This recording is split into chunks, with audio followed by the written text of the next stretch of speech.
Let's hello and welcome to Koicast, a podcast about pop culture, comic books, and my love of most people. It's been a glorious couple weeks. I'm excited to be joining the great, the one, the only, the soon-to-be local, Jake Lloyd Bacon. How are you, man? I'm doing all right, bud. This may be the last Koicast from Texas, at least on my end. I don't know. You might move to Texas. We don't know. That's Seems very logical for me to do. Future's a mystery. But this may be my last broadcast from Texas. If we can get approved on one of the places that we're looking at, I will be back by the time we are next scheduled to record. Now, it might be the week. It might actually be a little bit where we have to push a week. We can't record because it's actually no. soon. Yeah. Like, it depends. There might be one more. There might not. I don't need to get into fine details. All I know is that I'm fucking thrilled. All I know is this is either the last or penultimate remote recording, and Yes. that gives me such joy. Yes. Oh, yeah, that's right. That's right. I would forgot. say, That means that we're just not remote anymore because I'm so used to doing. yeah, this changes everything. I'm so used to doing the Pro Wrestling Palskis with my cohort Scott Narver, and even because he's in like Orange County, so even when I was in LA, we would still mostly do Zoom. But yeah, you could just sit right next to me, and then I could literally a penultimate or ultimate last remote, and then I can yell at you in person for not speaking into the mic directly. 100%. Like it's that soon. We're mere days away. It's been. I'm so bad at technology. You guys don't understand how exciting this is. Yeah. No, for me too, guys. For me too. I do want to address something because we've survived a pandemic, a strike, and a Zoom. Like the Koicast journey has been so many downs. Like, it's insane that we've endured more downs than ups. Like, if Jake and I didn't like each other, it is sheerly willpower that has made this a 4-year running podcast to date. Yeah, it's like it's all just like chewed gum and Band-Aids, right? Mostly at this point, just holding it all together. What's the show about? What is the show about? Would you take this from me, love? Speaking of what the show's about, I want to bring this up because it's been like months now, and I always forget to say something afterwards. But you changed your intro to the show, and I don't like it. I'm just gonna go ahead and say it. Oh, you used to say that you are Koi Jandro, you like comic books, pop culture, and people, and then this is Koicast, and then we just have. Now you tell people this is Koicast, and this is what the show is about: comic books, pop culture, people. And quite frankly, I don't like being limited like that.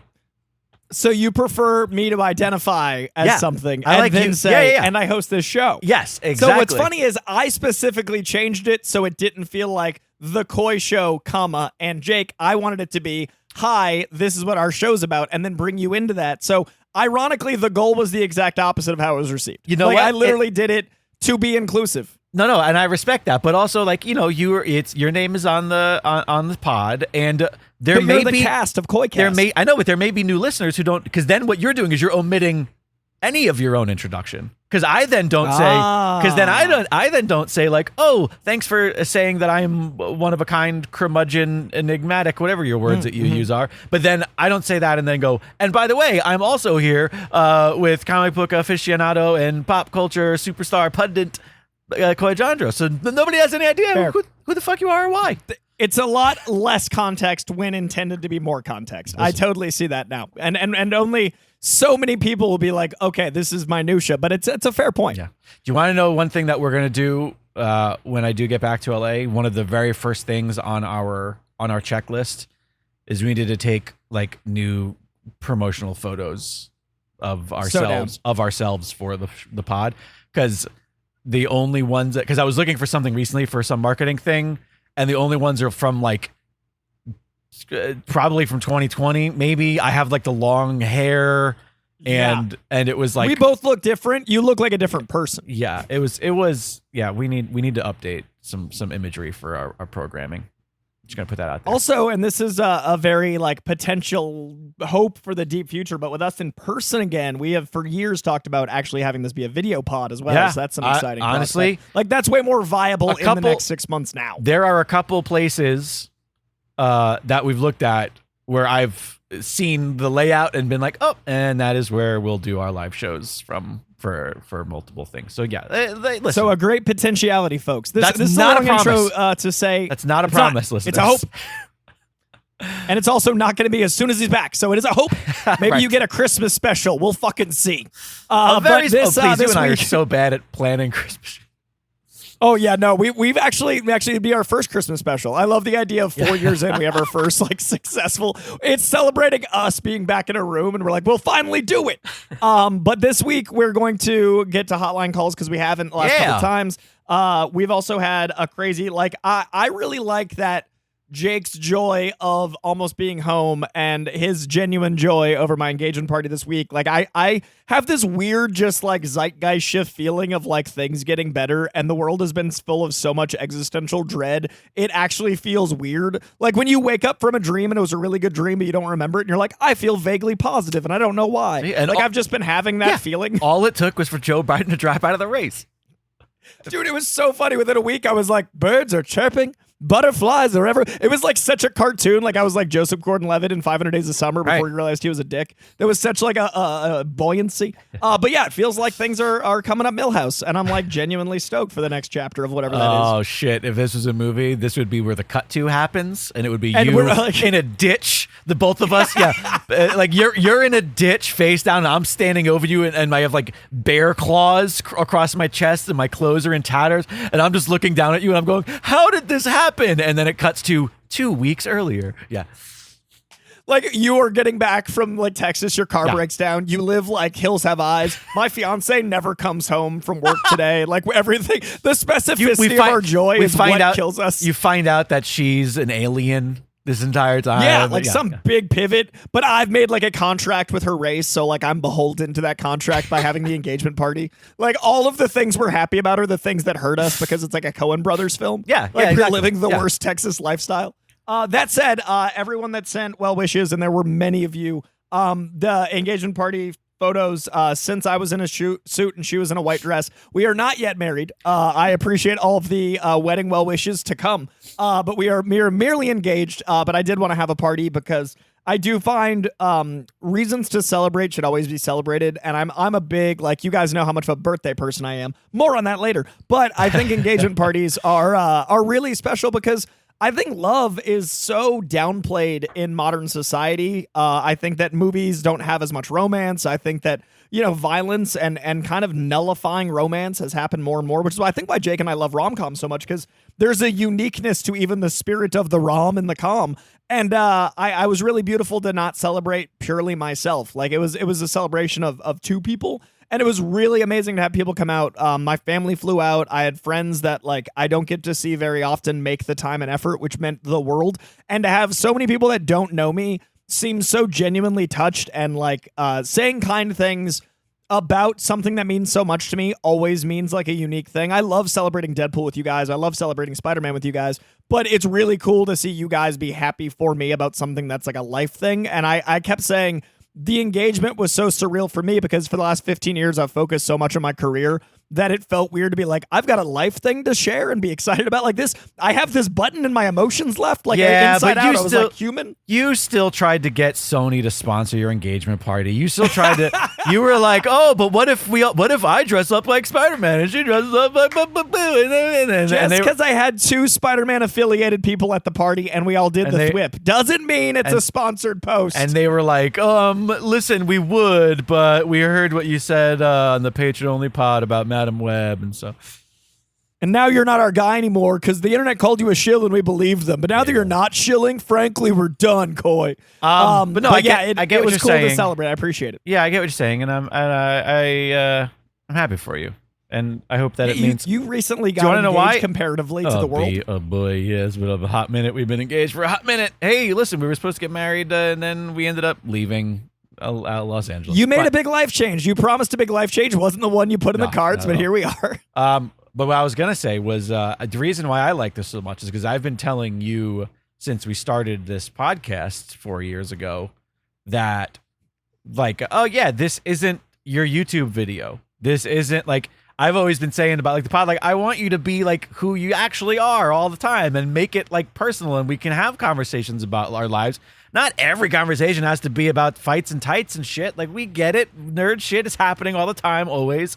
But this is not just nerd news and movie news and all that nonsense. It's also just like, it's you and me as people. And so I like that you are experiencing the inverse of positive where it's like, oh no, people actually care about what's going on in your life as a human being, not just as a guy who is a huge Ben Reilly fan.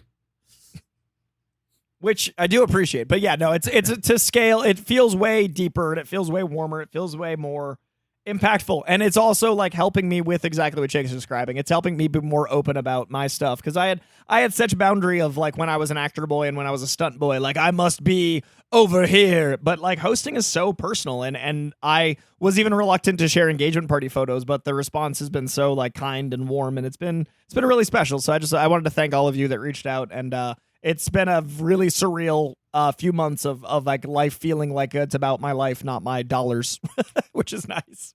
Yeah, nice. And if it helps, we only have a few hundred people in the pool on how long until she realizes she made a terrible mistake. That does help because I'm gonna make sure I put a ring on it, which is already a bond, but I'm gonna make sure to lock it down, make sure that prenup is airtight. I'm gonna make sure I'll be posting that, to those 100 people, the dead pool of my relationship. I'll make sure you guys are in the know. Also, Nightwing in the Discord getting engaged so close to mine has made it this really funny. Like, I get to see the excitement of someone else and then like know that I was like about to be in the same boat. And it's been really cool to kind of like share that.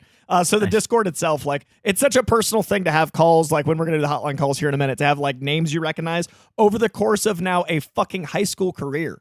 Like we've all known each other on this show as long as we were in high school. And that's kind of cool. Like this community is literally 4 years deep. And some of you guys were there year one, which means like we've done freshman year together. We're seniors, guys. We did it. We're all, but like that's so unique because you think of how formative 4 years can be. You guys are like our fucking classmates. Although it is a little different being 14 and being 18. Then, oh god, like, that's so transformative. Not to undermine your metaphor, which was very beautiful and a very poignant and interesting way to look at our podcast, but also, we're mostly still the same dicks we were 4 years ago. Not according to the photos you want to take, because age is coming fast, Jake. That is a fair point. Well, anyways. Speaking of those lovelies, we got some hotline stuff we haven't gotten to in a little bit. And again, this might be one of the last remotes, if not last remote. So I'm really excited to actually like have a dialogue with Jake over these hotline calls soon. But until then, fair co-host, let's hear what you guys have to say. Hey, Coy. Hey, producer Jake. This is Masked Llama of the legendary Fighting Federation, calling today to be nosy about Coy's burn experiences. I was just talking to a friend of mine about his recent burn, and he was telling me about some of the cool art projects that he saw. Performance art, I believe is what he called it. And I know that Coy does the burns occasionally, doesn't talk about it much on the show, but I would love to hear if you had any exciting, memorable performance art experiences at his burns. I hope y'all are having a good day. Jake, I hope that the move is going well. Coy, hope that life is going well. I don't think you're going through any major upheavals right now, but if you are, I hope that's going well too. Take care of you all. Bye. So that was so freaking kind. One, just the general fear of upheaval, but a positive upheaval is afoot, which is what we opened this whole episode with. Burning Man is this week. It's actually happening right now. I had no fucking idea what he was talking about. It didn't take until the very end where I realized, Burning Man. He was using his lingo. Do you know what's really funny? I literally, you were setting up the audio so we could switch back and forth because we're remote. And in that time, it's the only time I've taken my phone out. So I just happened to open my phone. As he said Burning Man, I got my Facebook open and it was friends posting about being at Burning Man. So I had a visual in queue with him saying that, and it just happened to be the timing.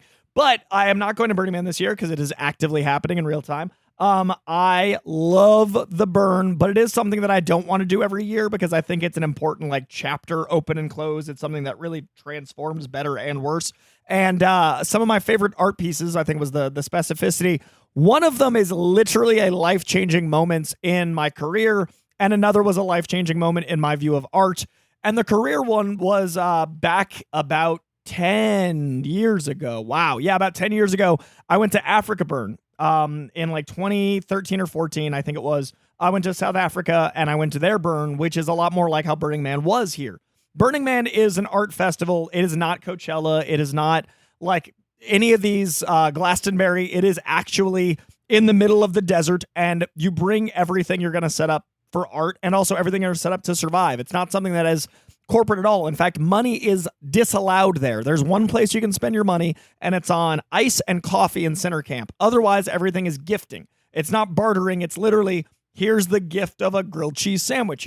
And the idea is you bring stuff to gift people, and then things get gifted to you, but you're never exchanging goods, which is really beautiful. It's not even an ideal lifestyle in the regular world. It is literally not possible except for that week. It is gifting things and going, llama survive. And so a lot of people think it's bartering. Sounds like goddamn socialism to bunch me. of Is what it hippies sounds hoping like. they're going to get handouts, free rides. It's the opposite of government intervention. Christ, you commie bastard. The beyond communism hashtag. But it is a really unique thing that I didn't understand until I went. And what was cool about Africa was not only are you in Africa, which is for an American about as different as you can imagine going from a city to a suburb into the desert. Like that's already alien. And in America, going in the middle of the desert, you have to go like through Vegas. So it's already really alarming to have the highs and lows. But in Africa, the culture's so different. The cards are different. The animal life's different. So it's this really alien experience. And that was my first ever burn, ever. My first burn was in Africa. So we go out and we're 4 hours into the peninsula of Africa. So you land in Cape Town, which takes like 16 hours of fly to. I was there for a day and a half, barely adjusted. It takes an hour to get out of like civilized town, city, like suburbs and all that. And then 4 hours into the desert. And that's when you run out of street signs. And then there's 2 hours of driving on rock. And this rock is eating tires left and right. There are cars on the side of the road like every eighth of a mile. There are people having to hitchhike out of the burn that didn't even make it into the burn. This is my first one. So I'm like, why would anyone do this? Like, the first one, for 80% of people, they would say right there, don't do that. But for the people that survive and want to keep going, the whole point is radical self-reliance, and Africa is a place that tests you in its desert. So we're driving through the rocks of just Africa. Cars are breaking down. You're hoping your tires survive. We don't get out there until about 3 a.m. And I am having this incredible moment of, I don't know what we're going to do to set up camp in the middle of the African desert. How does anyone do this? What is going on? And as soon as we arrive, I'm not panicked, but I'm aware that I have no infrastructure as a man who talks about comics to survive in the desert. And I see a piece of art. It is my first piece of Burning Man art. And it's in the middle of the desert. And it is the word in giant block letters, all white. And I see it, and my American brain goes, word, because at the time, that was a really popular, like, you respond by saying word. And I was like, that's cheeky, and that's all I thought of it. And then I went back into, like, how do I survive? We end up literally crawling under someone's bike tent, protect us from the elements, bundled together for warmth, wake up the next day, gift them some eggs, and then we start our tent, we have all this stuff, and it goes fine. But the beautiful moment that happened was I backtracked to that piece of art that gave me that little glimmer of hope. It gave me that, like, I laughed so I could relieve the pressure of fear. And I approached this art, and all over this piece of art that said word was the word in every language etched into the white. So it gave it a texture. But when I was away from it, I couldn't see that. I just saw word, and I realized this was a celebration to me, my interpretation, because there's no one there to, like, at a museum, like, telling you what it is. Like, it's meant to be just for you. And I approached it and I was like, this is about everyone sharing a commonality. This is about the universal language of language. This is about what it means to all bond together. And I'm in an alien country. I'm in alien territory. I'm doing something so alien. And this piece of art not only calms me, but I've been obsessed with language my whole life. I love language. That's why I do this job. And the first thing I see at my first burn is the word covered in the universality of language and culture and community and connection. And I immediately fall in love with Burning Man, and I immediately fall in love with language. And 4 days later, because the nature of Burning Man, all of that art is burned, and that art will never exist again. You light that word on fire and it's gone forever. I got to be one of the 7,000 or 10,000 people, because Africa Burn is smaller, people to ever see that art that people spent months making, hours bringing out into the desert, hours setting up, and then you light it on fire. And that was only for me. And that gave me a sense of worldliness. It gave me a sense of community. And it inspires me to this day when I do my job. When I make a video that I think is going to do well and it makes me 7 cents and I put 10 hours into it, I remember how much words mean to me. And I remember that everything is fleeting, and that is almost like my big connection to mortality, that piece is gone and we're all going to go. And that was just for that moment. So that's harder to go big than that moment of my life, than that piece of art. That's an incredible story, and it sounds like my personal nightmare. You're in that 80% that are like, okay, why would you do the first step of this? And then why would you keep going? No, that's the only part that I like. The driving to a remote location, off the grid, far away, when you stop, that sounds awesome. But then there's people there, and that's where it's not so good for me. And those are people going like, hey, man, you want to do this thing? You want to go over here? You want to... And then in brief, the piece of art that was really impactful in America was we're in the middle of the desert. The playa out here is much bigger. It is pretty insane how far out it goes. There are literally miles between art pieces at times. And what's amazing about American burn, the Burning Man, Big Burn they call it, like Big Burn is so big that when you're out deep playa, you look and your entire horizon is this blend of neon lights and fire, and just like it looks like the Batman Beyond opening mixed with like the Linkin Park One Step Closer video. It's just like lights and like fucking Joel Schumacher jizzing all over the frame. It's fucking amazing. And it's just this overwhelm of color, but you're in total darkness. And so there's literally times where you're walking for like 15, 20 minutes, which doesn't sound that long, but if you haven't seen another person or another piece of art in that long, you're like, is this how I die? Like, it's this weirdly alien, like, I'm in the fucking desert. What am I doing? But you come across this art that's set up on these like deep playa moments that feel so removed from reality. Then you look back to your anchor of all this color. And I remember I walked out and I came across this giant zoetrope, and I'm obsessed with movies because I love the idea of moving pictures and the connection of emotion, and the fact that 32 or however many frames per second makes this moving image depending on the style it's being shot in. And zoetropes have always been fascinating to me. Like when you flip a comic book and it has those images that you want to make one moving, or the classic zoetrope of the horse. Zoetropes have always fascinated me because that's how we got to movies. And I came out in the middle of the desert and I'm walking by myself and I come across this 30-foot fucking tall zoetrope. Now, keep in mind, this had to be fucking rebuilt in the desert. It had to be brought out here. This probably took 10, 18-wheelers or the equivalent. It took hundreds of people to build back in the world, bring out here. 30-foot zoetrope of a sphere facing you, so like a plate. And there's 7 images, and it's a boatman on the river Styx, and it's a giant skeleton with a row. And it's 7 images that when moved, you can tell makes the rowing motion. Yeah. But what was crazy was that it took 7 people to operate it. 6 people pulling ropes on each side to move it, and 1 person manning the strobe light, because the strobe light plus 6 people. So not only was the art impossible to exist, the only way you could see it as intended was 7 strangers all deciding at once to do a task that you yourself couldn't be a part of. You couldn't go, now I watch. You have to be arriving in time. This. So that's your turn. Effectively. So now you've got the variables of this exists only for me. 7 strangers or 7 people with a mission had to come out miles in the desert to work it. All these variables. And as I walked up, I remember being like, no one's here. This is beautiful. Will I even walk by this again? Like, will this happen for me again? Like, this could be the only time I see it. And already how beautiful. Hand carved. Holy fuck. And then my last day at the burn, before they burned it, like the night before Big Burn night, they burned most things except the man.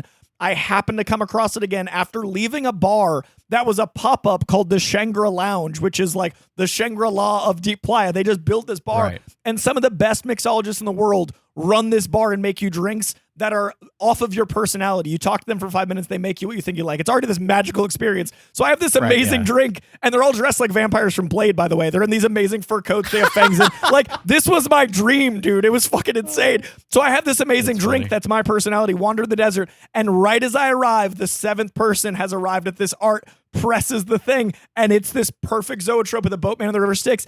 And it's now it's not my first piece of art there, but that moment was the first time I'd seen that many variables line up, and it reminded me of the word thing. And now I've got an American view of mortality. It's literally the boatman of the river Styx. It is the fleeting nature of all these people like creating together.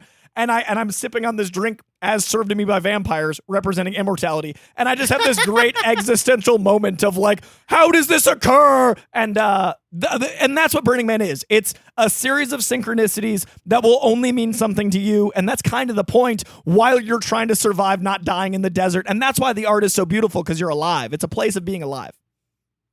I mean this completely sincerely. I think you should write a burning book. like a little journal that's like a little memoir, a short memoir about like Burning Man from your perspective. Because I do think that these are really fascinating things, but I think you have a really good perspective on it. And I think that for all of your hot takes on comic stories and fucking which X-Men suit you want to see in TV, I think you are at your most poignant when you talk about Burning Man. That means a lot, man. Especially from someone who I would think, never like, want to go. Never to fucking, but I'd read your book about it. That's why it means a lot, because you're the counter audience, except for in the format of sharing it without going. Right. Like that's exactly like. Can I give you a name? The name could be "You Don't Have to Go to Burning Man." Parenthetical, because I did, and here are my thoughts. It is actually life affirming for the 10% of us that go. This makes sense. An audience of just one, and that person is me. And Jake is like, correct. This sounds lovely, but not for me. So hopefully that answered your question. I feel like I had those just in the pocket. Thanks, Maslama. Always a pleasure, man. Hey there, boys. How you doing? It's Ben from Montreal. I hope you're feeling fine. I just came off the biggest high of my life, I think. Damn it, I know. It was Montreal Comic-Con last weekend. And I just wanted to share how much I love the whole Comic-Con experience. There's a whole lot of different names out there, but convention-wise. So, such a nice environment. Partly raised my kids going through conventions. And last weekend, for the first time in my life, I got to meet three very important people to my life, right? Got to meet Kevin Smith. He was in Montreal. Got to meet George Booza and the great Cal Doug. I just wanted to say how much I am thankful for, pop culture to trek all the way back to Montreal. I had a hoot, but the best part was I actually was with somebody who had never been into a convention. Keep in mind, I had a media pass to cover the event, but she was brand spanking new, and she was amazed by everything, from the tables to the vendors to the artists to the cosplayers to the whole, the whole experience. We stayed all the way until I think it was like almost 11 o'clock. We had a Kevin Smith, show. So he got like 3 questions and we got like 3 hours of content. Classic, right? Right? Just wanted to know, have you ever brought yourself somebody, brand new, just to see them geek out at a convention? See what makes them tick. See, her eyes were so, joyful, right? It seemed pure. It was the first experience of Laurence, and I think it's something that's truly, truly special. So what's your experience with newbies going into a whole place like convention? Did that ever happen to you, or do you have a couple of experiences you can relate to? I'd love to hear this. So in any case, have fun, stay sweaty, and remember it. Laters. Benoit. Always good to hear from you, man. This is a really topical one. Actually, since I just meandered for 20 minutes about Burning Man, it is also con season. We are between San Diego D23 leading up to New York Comic Con. Ironically, where I thought I'd see Jake next. But we are heading into New York Comic Con from the West Coast con season, but I'm sure Jake has a great example of this. I have one with a child and my buddy Aaron, like my godson and I, with my best friend, that happened a couple years back, but I'd love to hear one of Jake's if he's got one. I don't know. I mean, I think the only one that I can think of is Alexandra. Is Alexandra and I's first year together, 2017.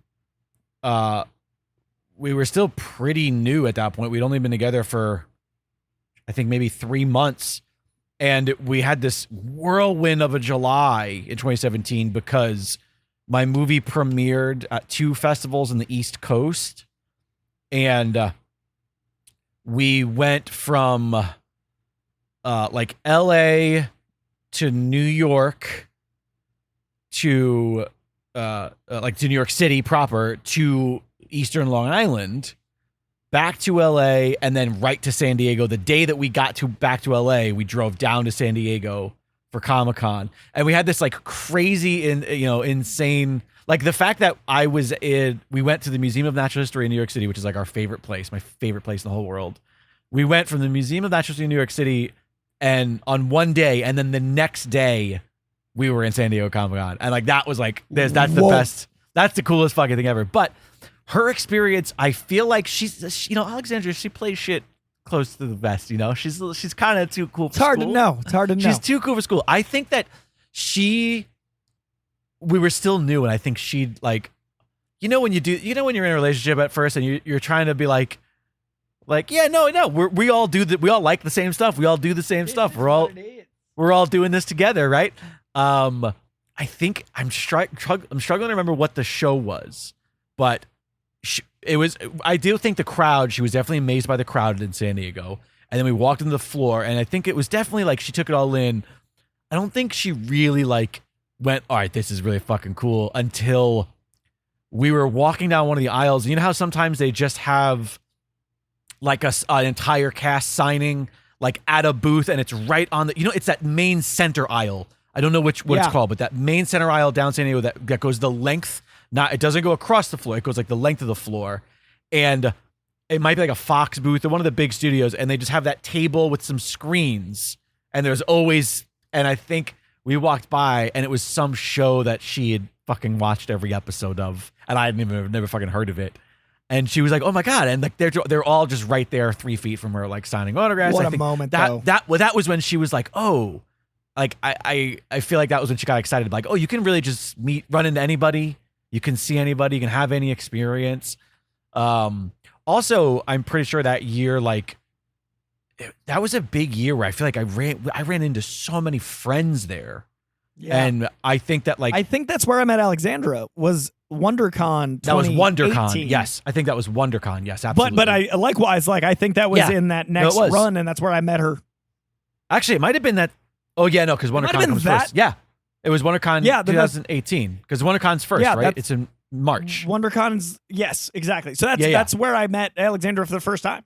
Yeah, all because I heard your fucking voice from 2 aisles down. I'm meek, you guys. I'm very just quiet, like, especially at I was cons. just like, there's a Koi Jandro nearby, I yelled. It was like a wild Pokemon appears vocally. I'd be interested to hear you said you had a kid story, because one of my biggest regrets, and not that it's not too late, of course, but she's going to be 20 years old now. My oldest niece is, I really regret never getting the opportunity to take my niece when she was like a teenager, like a young teenager, or like when she was like 14, when she was still old enough and mature enough to like be around and like look at things, and me not be like, oh, don't look at this thing because it looks a little sexual or a little violent or whatever. Yeah. You know what I mean? Like, but simultaneously, like, I think that, and I still to this day would love to bring her, but I regret not doing that. So you said you brought a kid at some point. Yeah, my best friend in the world. I was the best man at his wedding. He's going to be the best man at mine. Aaron King, who you've met. He has former guest of the show. That's true. Friend of the show, Aaron King, a delight of a human. Has an amazing kid named Parker, who I adore.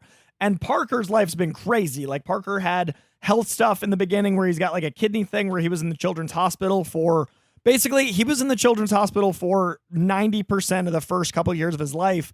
And then the pandemic hit. So this poor kid went through being isolated at this hospital with only his friends and family, and then isolated at home with only his friends and family, and just didn't have a lot of the world until he was like 5. Right. So superheroes mean a lot to this kid. Like, that, I'm only giving his health info because it's relevant to the story. Like, superheroes are his world, and the kid's name is Parker Grayson King. He is born for this. He's literally named after like a great name. That's right? a great name in general. So yeah. I gotta give a little caveat to why this. He needs to be like a world leader. Parker Grayson King. Like every part of that name slaps. At some point there needs to be like a Parker Grayson King Avenue. Yes, you know, like that. 100%. Like, I'll take Parker Grayson King Boulevard. Like I'll drive that street. Parker Grayson King Park. Right? Is it too on the nose? Yes, it's a little cheeky. But I knew how much this meant to him because he loves superheroes.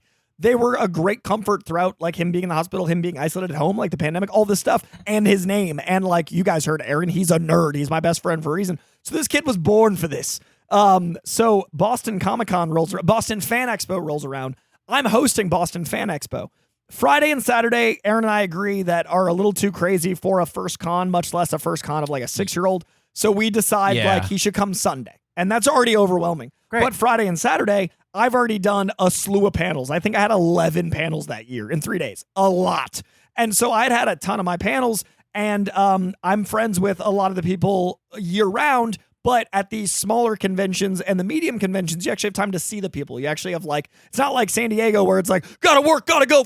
Like you actually have some time to go to booths and like greet people. So I'd done the Office panel already and befriended those guys enough that my buddy Aaron, who's obsessed with The Office, I literally got to do a casual pop by where I was like, hey, Aaron, this is the cast of The Office. And like, they literally came around and started giving me crap, gave him a hug. And like, these are icons. Like The Office is one of the shows and also it's a meta show. So it's even weirder to casually see people from The Office because you're like, that's a surreal image of you just at a con because there's that like break the fourth wall as effins of it. So Aaron's losing his mind. He's meeting like, awesome folk. But then on the next booth over is my buddy Tara Strong, who I've actually known for like 9 years.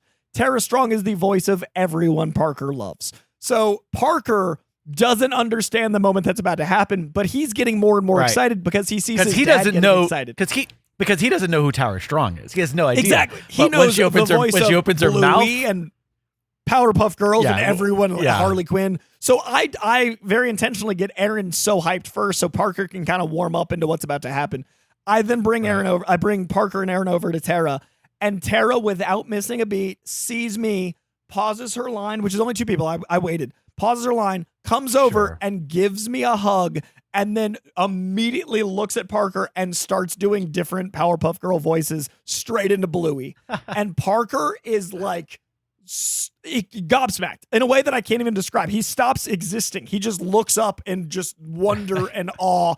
And she, again, without missing a beat, she's so good, grabs a poster of all of her characters and signs it while doing each voice and pointing at the character to give the kid context while he's like overwhelmed with wonder. So I get to see Aaron coming off the high of meeting the cast of The Office and then into Parker. And I'm like comfortable enough with these people as friends that it was a moment where I got to just take a step back and they were so kind about, oh, you're friends with Coy, like, please let's have this moment that's more than just like a fan moment. It's like an actual interaction. So I got to give him not only his first ever con, but he got to meet his voice childhood that he's still living. And it really fulfilled a lot of my, oh, this is why I do this. This is why like the months of not like making money are worth the payoff of these moments. Because I like, there's no gift like giving that gift to a child to your best friend. I got to give my best friend's kid a once in a lifetime opportunity after giving my best friend a once in a lifetime opportunity. It was so special. And then introduced so much about comic artists. And then I'm buddies with Garrett Hedlund, who almost was Captain America and is Tron and Four Brothers and all these movies that me and Aaron grew up with. Aaron and I worked in a movie theater through Four Brothers, through Tron. So then we went and talked to Garrett, and Aaron's wearing a Captain America shirt. And then Garrett was talking about what his Steve Rogers and how it would differ. And I was like, this is insane for me and Aaron. So then I got a moment that I was a part of. And like the whole thing was just like really surreal and kind of like career affirming of like, this is why we do all the crap and deal with all the YouTube trolls. Because this is a once in a lifetime thing. And yeah, it was really special. Yeah, it's a fucking special thing to do, man. It's a special place. I miss it. It's been years now, I feel, since I think we did WonderCon, but it's been years. I just got the email like 2 days ago of like, hey, you got to re-up your pro status. I got mine too. But I'm like, shit, I don't think, wait, I thought you were press though. I'm pro and press depending on what I'm doing. Because I'm just like, because I was thinking, I know the last time that I did it, I think 3 years was the cutoff for like, you had to have something within 3 years. And I'm thinking like, fuck, I haven't worked in 3 years. You could use this show. We literally talk about the stuff at cons. Yeah, but they might not. Maybe they'll approve it. I don't know. Like all I know is that I used to have paychecks from Disney and shit about right, like that's a much faster. Yeah, approval. being able to just be like, yes, I am a fucking voice of a Marvel character for 5 seconds in a show or whatever. Like the jobs I was able to kind of get my credits for, my TV gigs and stuff. Like, yeah. Generally, I think there was always like a 3-year cutoff for that. But I don't know. I still have all of my old materials, so I'll still submit. And if I don't get approved, whatever. I'll try it again next year. But because I want to go next July. I want to plan. I want to actually make a plan to it. But you're coming back to LA, man. Like that's. Oh, yeah. Also in brief, and one of the ones that was important to me was after a con, Kevin Smith did a Clerks 3 tour, and Kevin and I had seen each other. We at talked the con. all about it on the show. Yeah, but that with my parents, that was the equivalent of that for me because it was like a mini con and like introducing the story I told here. That was like the family version of the one I got to do. And then the relationship version, Anya had never been to a con ever. And her first moment at her first con ever was backstage at Hall H. So I'm like, well, can't bring her to anything. Like I literally like set the bar at the peak and I was like, well, we're screwed now. She literally came up and didn't have to wait in a single line, came backstage Hall H, walked out Hall H, sat in the front row, watched me do a job, and I was like, so... That's not fair. Like, that's not... I broke it. I don't even like her anymore. I haven't even met her yet, and I don't... That's not fair that that's your first experience at a con. She got to see 2 Hall H panels in 2 days because I hosted 2 Hall H panels on Friday and Saturday, and she just was there. The only thing I can hope is that she didn't actually give 2 shits. That's the only thing I hope. She couldn't care less. I could only hope that she's like, I don't care about these people. I don't care about you. I don't care about your job. I just want to get home. Like, that's my hope. She went backstage. She looked out at the audience. She's like, hey, I'm really proud of you. That looks like exactly what you want to be doing. Where's the coffee?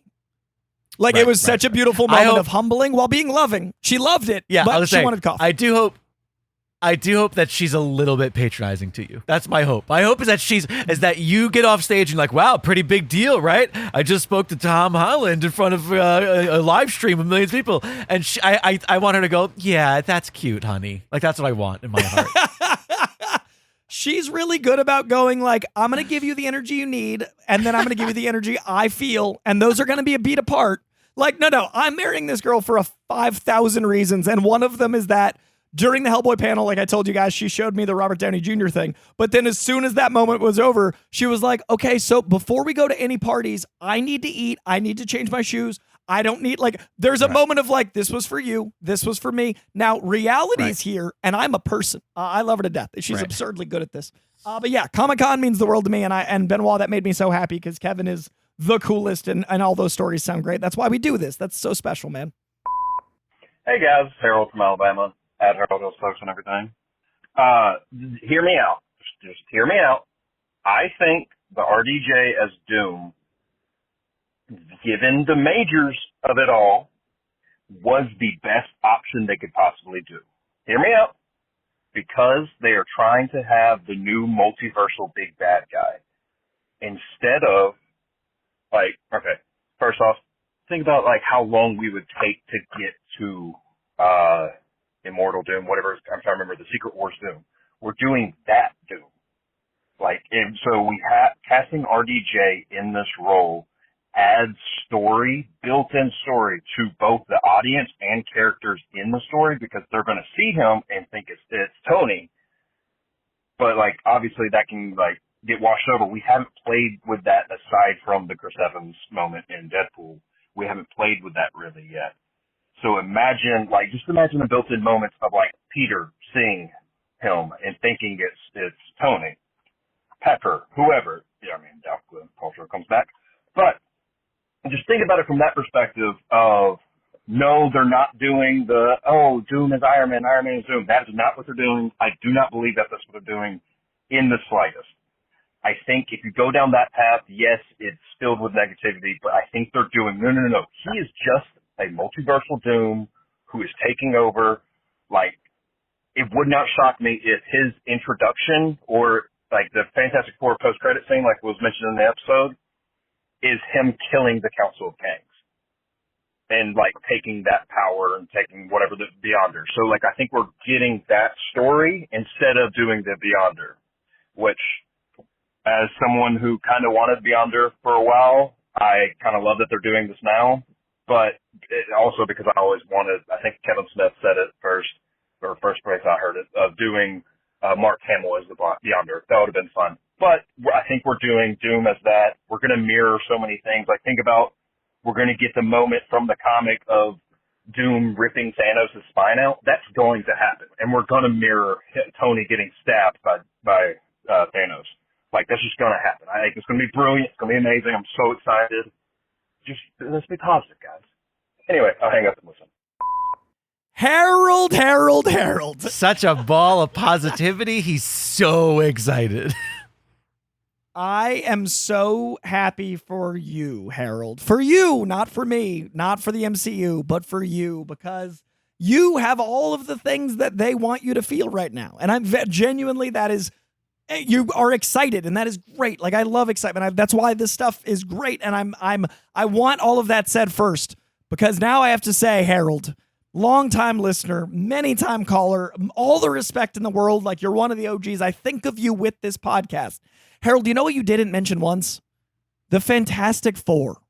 You just listed so much shit that would have nothing to do with Doom, because it's not about Doom the moment you make it about Downey Jr. It is literally about a gimmick for that moment of Tom Holland, who has very little to do with Doom, to look at him and go, oh no, it's my mentor father guy, and get a forced emotional response as opposed to an earned emotional response. Because that response isn't about a story. It's about our story for 15 years with Iron Man and our story with Doom. One of Doom's first ever appearances outside of Fantastic Four is in The Amazing Spider-Man #5, and it's from 1962 or 3, depending on what time of the year that came out. And you know what it had nothing to do with? Peter Parker and Victor Von Doom, because they would have no relation for decades of him having to deal with Latveria and anything outside of there being like, you're a dictator fascist.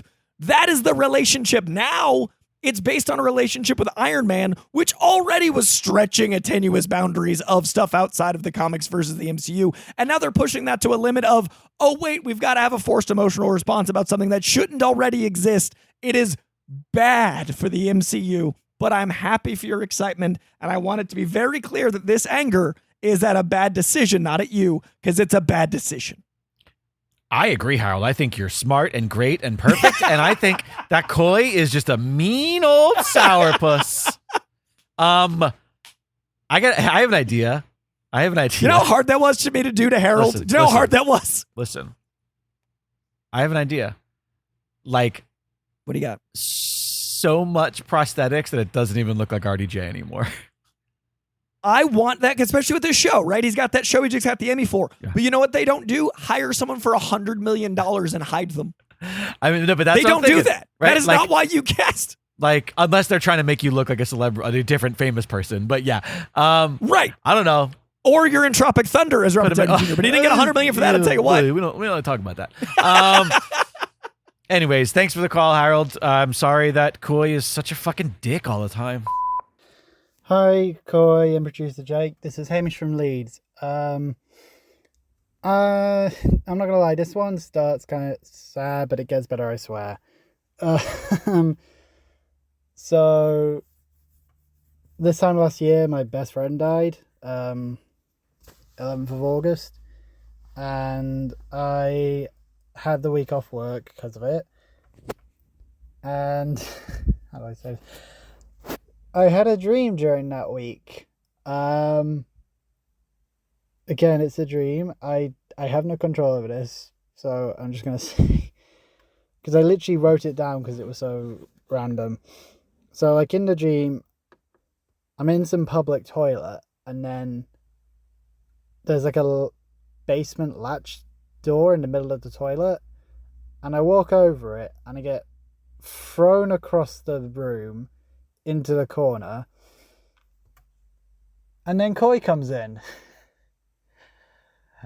and I can't remember what you said, Coy, but like, again, this is a dream, but I'm not gonna lie, it's like something you do in real life. Dream Coy just comes down to a sink near me, takes his shirt off and starts flexing in the mirror and says something about like how swole he is.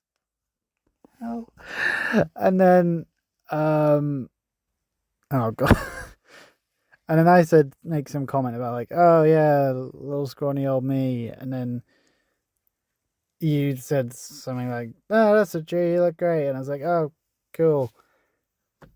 And then I woke up. Literally woke up laughing, just like, what the fuck just happened? So, cheers for being one of the few things to make me laugh in maybe the shittiest week of my life, Koi. Oh god. Oh god. I'm really gonna send this. There's a million things I could say, and I've had a million questions. I've tried to be a bit more gung-ho about stuff, I guess, in the past year. So, fuck it. I'm just gonna say it. Can I just come on the podcast and talk shit for an episode? I mean, obviously, shit, the same kind of stuff you guys will talk about. Like, there was a report a few months ago about how most comic book sales are manga. I like manga. I like comics. I got stuff to say about that. I could talk about that. Please. I know this is probably going to end up going over, but fuck it. And sorry if this is longer than it's meant to be. I tried to keep it short, but there wasn't really a way to keep this one short. Yeah. Wait, did I say who I was? I don't even know if I did. I figured it. Well, if I didn't, I'm Hamish from Leeds. Yeah. Bye. Hamish from Leeds. Okay, I really wish that you could have heard us listen to this, because of our current setup.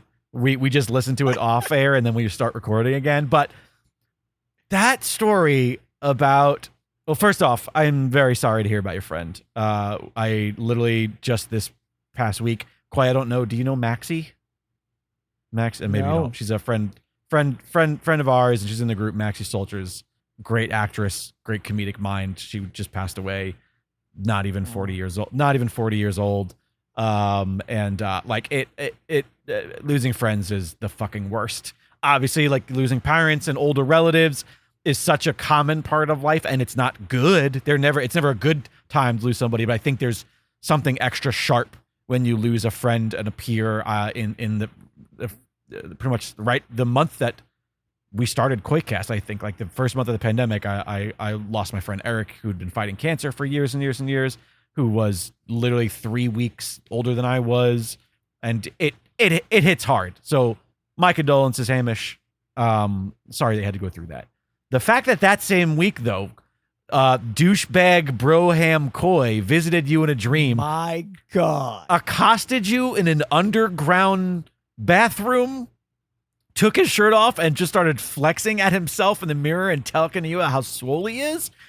That was so kind. I love that while being a bro, I love the dichotomy of imaginary Koi so much that he was like, nah, man, you look good. Like, you just self-described yourself as skinny.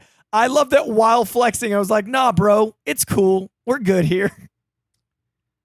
I'm not sure it was really a dream, to be honest with you. I'm not sure this didn't actually happen. This sounds like you. I haven't been to Leeds in quite some time, Hamish.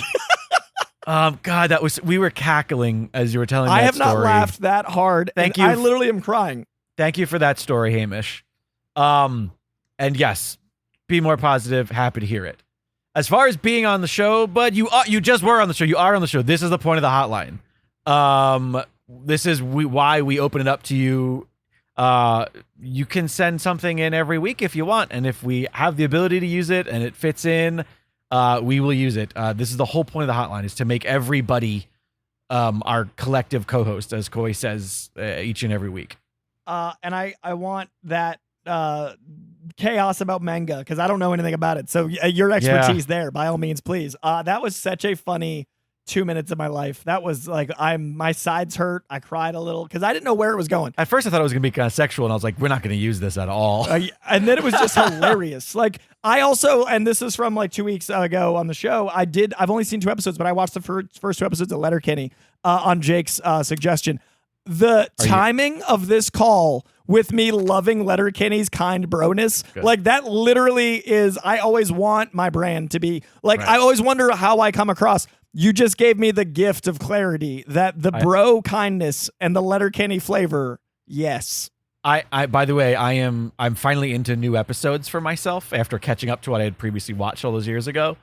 And there is a specific episode that I was just thinking to myself, oh my God, I can't wait for Koi to get to this episode one day, because it's a perfect blend of what you and I are. It's really good. But anyways, thank you so much. And that dream Hamish. felt like that, dude. That was an Right. amazing call. All right, Oh man. we got one more. All right.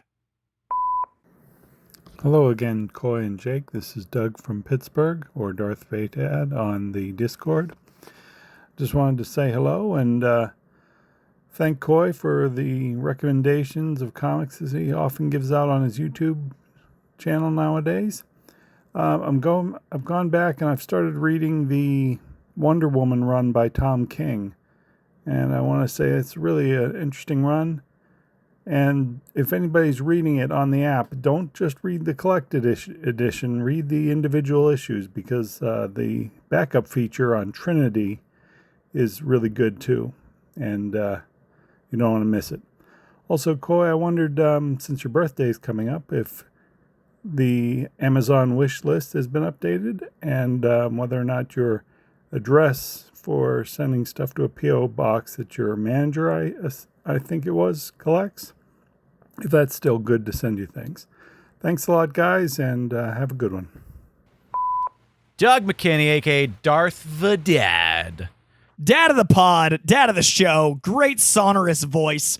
One, I appreciate you so seamlessly transitioning from con season into my engagement party season, right into birthday season, September 15th.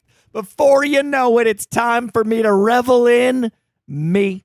The Amazon wish list is far too updated, and I think I've got it set up so anything wish list has my like non-listed address, but then it sends to my address. I think it should be. I'll double check that today, but it should be. It is mainly vinyl now. I'm like on like this happy vinyl kick, but also aware. Like I think the first thing Jake and I said was, "Oh, what an amazing addition to like having hobbies, but also addiction," because it is like the tea ceremony aspect, but can immediately make you bankrupt. So instead of like trying to buy all the albums I want, I'm like limiting myself to one or two a month, and then listing all the ones that I kind of limit myself. Like, these are the ones I want. I love them as gifts. I can't keep buying them because I will not be able to buy a home if I let this addiction take place. So vinyl is a huge thing right now. Yeah, when it comes to my vinyl collection, it's like I have to utilize priority.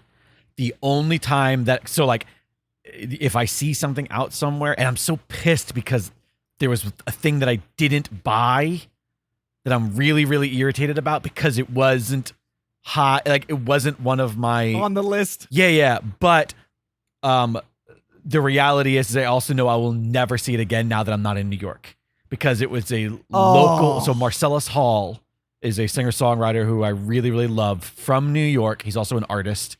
There was just like, I was at one of the record stores in New York, and there was a like limited run that for some reason he had like his signature on it, and it came with like a bonus thing that was like attached to the back of it. And it was when I was out shopping for Christmas to buy a vinyl or two for my nephew. And I was just like, you know what? I came across it and I was like, wow, fucking Marcellus Hall record. Like, I would love to own this. But I was like, no, you know what? Even though it wasn't too bad, I want to say it was like $25, so it wasn't even like super expensive, but it was still like, you know, you're shopping for Christmas. You're on a budget. And I was like, you know what? I'm not going to get this. It's not on my short list. It's not on the priority list. And now I regret. So from now on, I'm allowing myself the occasional rarity impulse, or if something that I believe won't be, or I won't see it again, then I'll let myself get it. But yeah, I'm only going to be buying things that are like new or that like are on my short list, because it's just too fucking. I'm trying to buy one a trip because I like the crate digging on a trip, because there's something about the tactile experience that you remember. And I'm also trying to associate a vinyl with a trip, so that way I've got a souvenir, but I'll actually use it. And then when I flip through, like, oh, that was from that trip. Right. So that's been my way to find those rarities and make it kind of work. It's an anchor. Because I already do that with music. I save albums to walk around new cities, so I can have that soundtrack for the city. And then when I listen to it later, I remember the city. So I really tie music to space. But yeah, vinyl is my big thing that I just added a ton to. So I really appreciate you asking because that is something that I'm trying to grow, but I also can't afford to make that choice times 100 because there's like 100 vinyl I want. Also, just a broad apology to all the listeners who have to sit through the insufferable month that is Koi's birthday month. I just want to apologize to everybody coming up. Oh my God. That's why Jake's trying to travel for those weeks because it's one less recording session of me bragging about my birthday. Me. Jesus Christ, put your name on the podcast already. Only the first Koi, half. That'll do it for all the calls that we got. Thanks to everybody who called the hotline, Koi. I thought Darth Vadad had a first part of the. Was there a first part of the question? There was a question I thought before the birthday. I thought there was something, or am I misremembering because we talked to Darth Vadad? I don't know. I've immediately forgotten. He was talking about reading the Wonder Woman run. Oh, yes. Let me also acknowledge that is a genius run. It is one of my favorites. Tom King also just started a run of Jenny Sparks, who is a decently obscure character from The Authority. It's a really good way if you're excited for that The Authority movie. Like if you want to know The Authority a little better, it's a really cool time because he is one of the people writing on the DC films. So if he's writing Jenny Sparks, The Authority's coming out soon. Tom King is currently writing for DCU Studios. It's probably a good indicator of the tone. So a little inside baseball. Check out Jenny Sparks as well as that Wonder Woman run. Wonder Woman's not that far in. It's on issue like 13 or something. So you're not far behind. Darth Vadad's got great taste. Check both of those out for sure.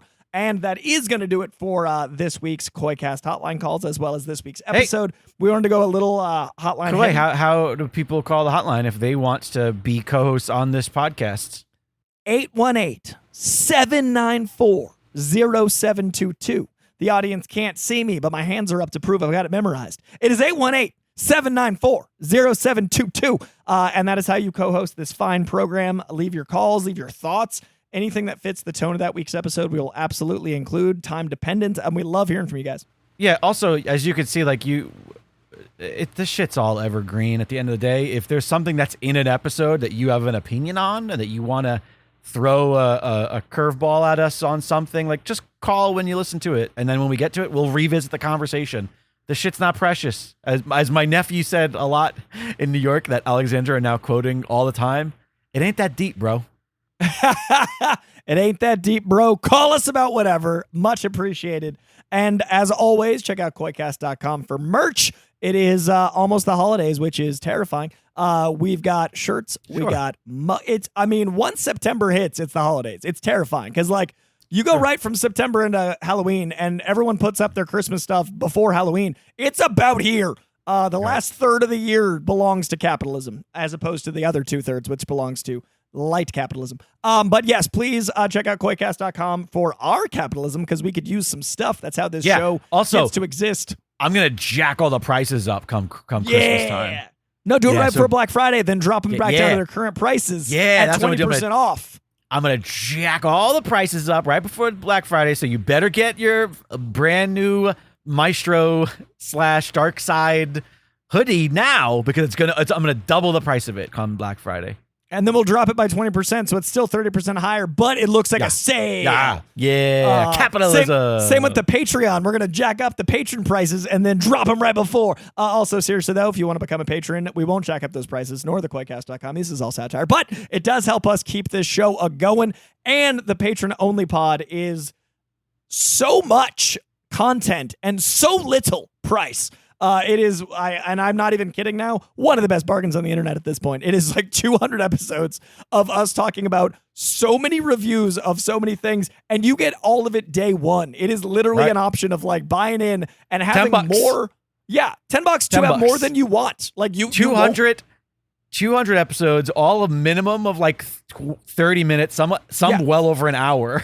You want like a TV episode up to a feature-length episode of a podcast times 200 for $10? I tell you what, we're a better deal than fucking Hulu. So get on over to Patreon. It means a lot, and truly it is the way we get to keep doing this. If anyone follows me on any other social, it has gotten to the point where every network I work for makes fun of me for being too busy, and I am starting to see that as a red flag. Like maybe I should chill a little. So it's almost like I've been saying that for 4 fucking years. But you were only one network. Now that it's all of them, it's like when you have an alcoholic friend and only their parents are worried, they can ignore their parents. But it feels like an intervention at this point.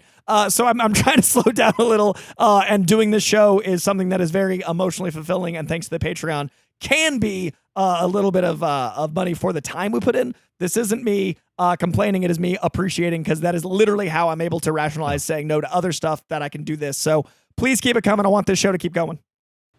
When our recording days are a full day of work, and it's fun. I like that this is it allows me to never lose touch with Koi, and I feel like our friendship is built around the pod.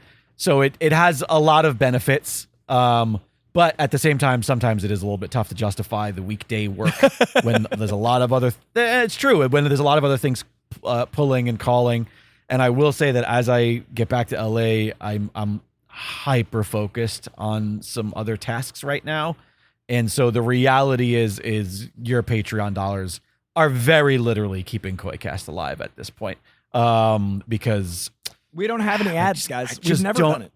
Also, I just don't like Koi that much. So I really do need that financial incentive, you know? Who does? It's fair. It's even my fiance is very aware to make sure her presence known as only being so entertained. We haven't talked about this in a while. Leave a rating review in your favorite podcast player. Give us a rating or review over on Apple Podcasts. Even if you listen elsewhere, please give us a rating on Spotify if you have a Spotify account. Again, even if you don't listen there, just navigate to the podcast, dump an old 5 on there, and it'll help. Hopefully the show spread and more people will join our fantastic little community of nerds. Much appreciated to each and every one of you, patron or no. All of you listening mean the world. So thank you very much. And just generally, the heartwarm that you guys give in just talking in the Discord or meeting in person or any of those things, it is how this show has become so important to us. So I'm really excited Jake's coming back. We get to do this in person very soon. Until then, thank you for being here. Thank you for listening. And thank you, as always, to Comic Books for existing. Much love. We'll see you in a couple weeks. If you're enjoying this podcast or any podcasts on the Dragon Wagon Radio Network, be sure to check out the Dragon Wagon shop. You can tout your podcast pride while supporting your favorite indie podcast network. Make sure to check it often for new items and limited time designs. So shop now at dragonwagonshop.com. Get your dragon swag on.